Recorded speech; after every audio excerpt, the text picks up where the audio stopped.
Chapter 9. Pansy's Punishment. Pansy walked down the corridor as if she owned it. She held her nose in the air and glared at anyone who looked at her wrong. Beside her, Daphne Greengrass walked, talking about nothing in particular.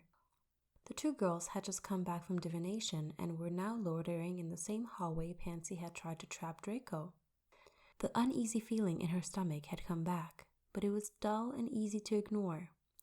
As the two girls talked, Pansy noticed Draco leaning up against the wall, staring off into space. She stared at him longer than she should have, but he didn't seem to care. He was too lost in thought. A spark of pink light caught her eye as it soaked on the floor. Pansy's eyes widened in delight. This is it, she thought. Somehow the gods were in her favor. She didn't know how or why, but she didn't think to question it. Why would she? She was going to get a second chance at her plan. Everything slowly started falling into place. Or so she thought.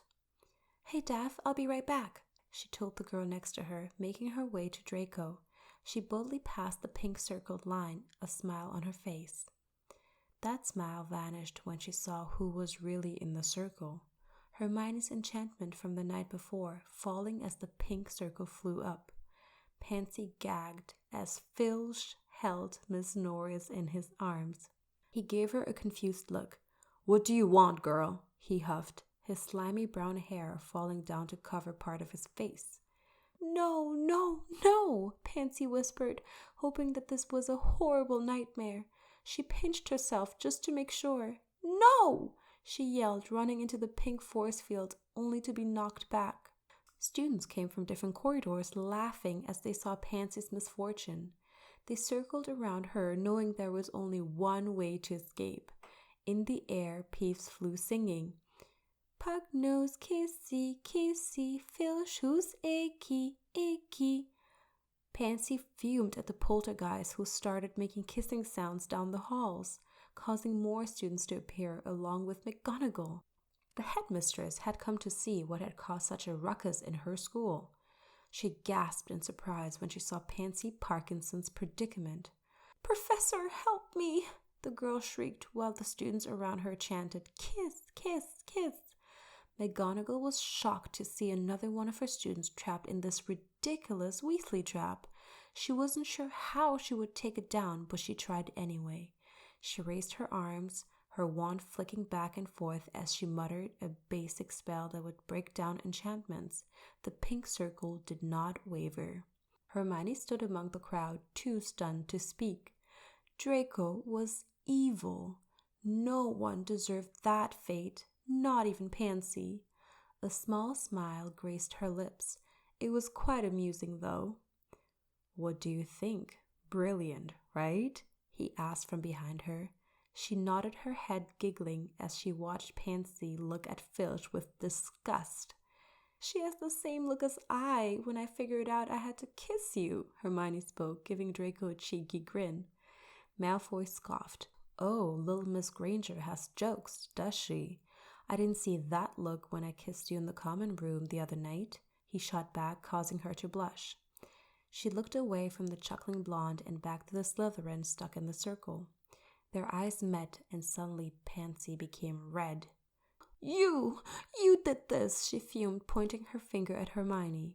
All eyes turned towards her, but Hermione didn't even blink. In fact, she looked at Pansy with an innocent expression. Me? Yes, you! I don't know how you did this, but this is your fault. Let me out of here now, Pansy growled, hitting the pink force field. What are you talking about? You're the one who walked into the enchantment, Hermione replied. Don't act dumb with me, you mud... Pansy stopped herself.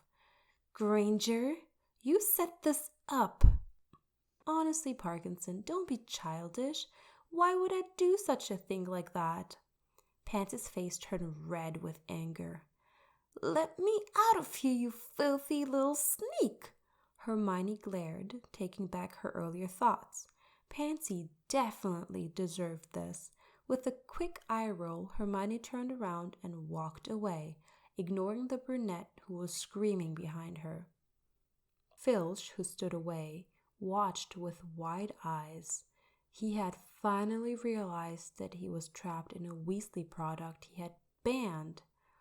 "Oh, those damn Weasleys, messing with me again, and they ain't even here," he thought as the girl in front of him continued hitting the pink barrier. Chapter 10. Afterwards. After being stuck for most of the day, Pansy was saved by George Weasley, who had taken down the enchantment upon McGonagall's request. It had taken him 5 minutes to come to the school, and another 3 to free the screeching girl, who had been in there all day. George couldn't help but crack jokes as he worked, making Pansy turn even redder. She just wanted to bury herself under the green covers and hide. How shameful was she? Not only was she tricked by a mudblood, but was also saved by a blood traitor. Once the enchantment fell down, the brunette ran.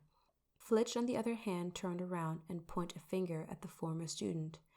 "Detention! Detention! Oh, I got a punishment for you, boy." Once again, the damn Weasley twins had pranked him, and he was pissed. George laughed. "I don't even go here anymore, you crazy old goat."